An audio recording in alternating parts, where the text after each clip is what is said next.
আউযু বিল্লাহি মিনাশ শাইতানির রাজিম। ক্বালা রাব্বি ইশরাহ লি সাদরি ওয়া ইয়াসসির লি আমরি ওয়াহলুল উকদাতাম মিন লিসানি ইয়াফকাহু কওলি। সম্মানিত দর্শক এবং শ্রোতাবৃন্দ, আপনাদের সকলকে জানাই সালামুন আলাইকুম।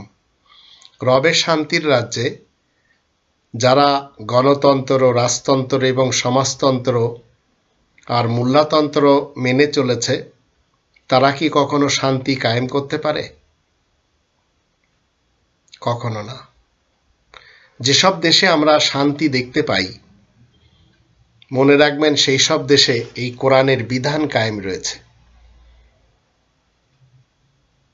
কোরআনের ৮ নম্বর সূরা আল আনফালের প্রথম আয়াতে আল্লাহ রাব্বুল আলামিন বলছেন, ইয়াসআলুনাকা আনিল আনফাল কুলিল আনফালু লিল্লাহি ওয়া রাসূল ফাত্তাকুল্লাহা ওয়া আসলিহু যাতা বাইনিকুম ওয়া আতিউল্লাহ ওয়া রাসূলাহু ইন কুনতুম মুমিনিন।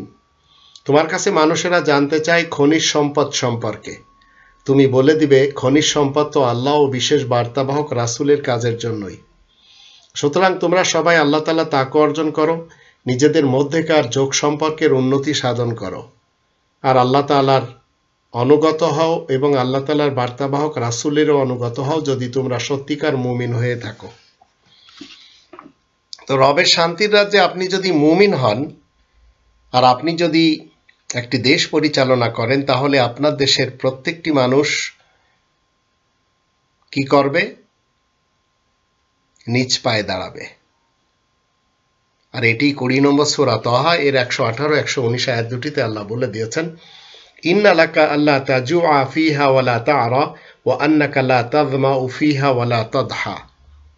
তোমাদের জন্যই তো এই ব্যবস্থা, যাতে তোমরা ক্ষুধার্ত হবে না আর বস্ত্রহীন হবে না মোটেই, আর তুমি পিপাসার্ত হবে না, রোদেও পুড়বে না।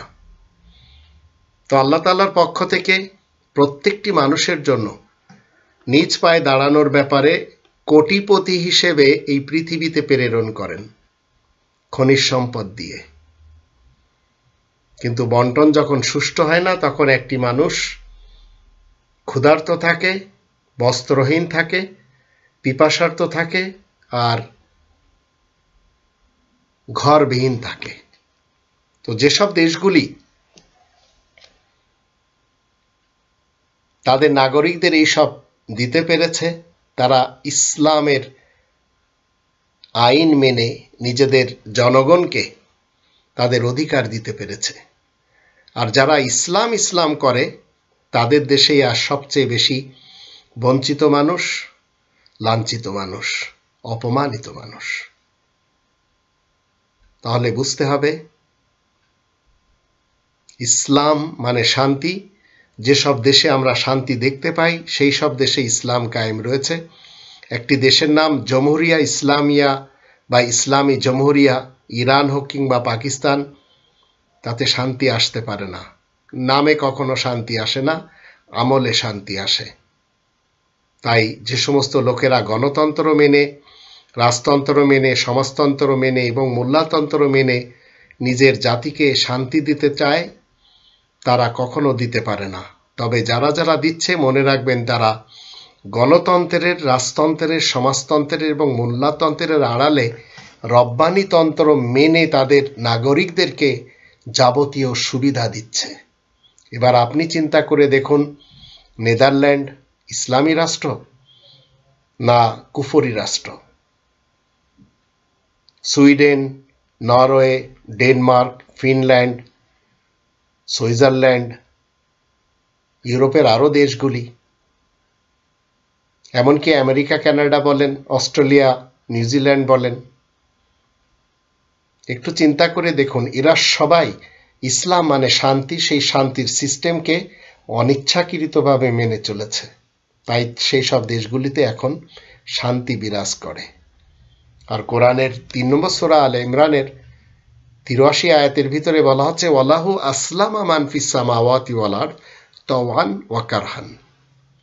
আল্লাহ তাআলার জন্য ইসলাম কায়েম রয়েছে, শান্তি প্রতিষ্ঠা রয়েছে, ইচ্ছা এবং অনিচ্ছায়। তো অনিচ্ছায় যারা ইসলামকে মেনে আমল করে চলেছে, সেই সব দেশগুলিতে আজ শান্তি বিরাজ করছে। আর যে সমস্ত লোকেরা ইসলাম করে চলেছে, তারা মূলত আমাদের দেশের মুসলমানদের মতো ইন্দোনেশিয়ার মুসলমানদের মতো, মালয়েশিয়ার মুসলমানদের মতো, আরব দেশের রাজতন্ত্রের দেশগুলির মতো এরা সবাই কষ্টে আছে। তো আপনাকে আমাকে আমল করে দেখাতে হবে। যদি আমি আমলে শান্তি প্রতিষ্ঠা করতে পারি, তাহলে আমরা মুসলিম হলে ইচ্ছায়, নন মুসলিম হলে অনিচ্ছায় শান্তিকে প্রতিষ্ঠা করেই চলেছি। আল্লাহ আমাদের সবাইকে তৌফিক দান করুন, আমরা যেন ইচ্ছায় আল্লাহ তাআলার শান্তির রাজ্যে শান্তি প্রতিষ্ঠা করতে পারি।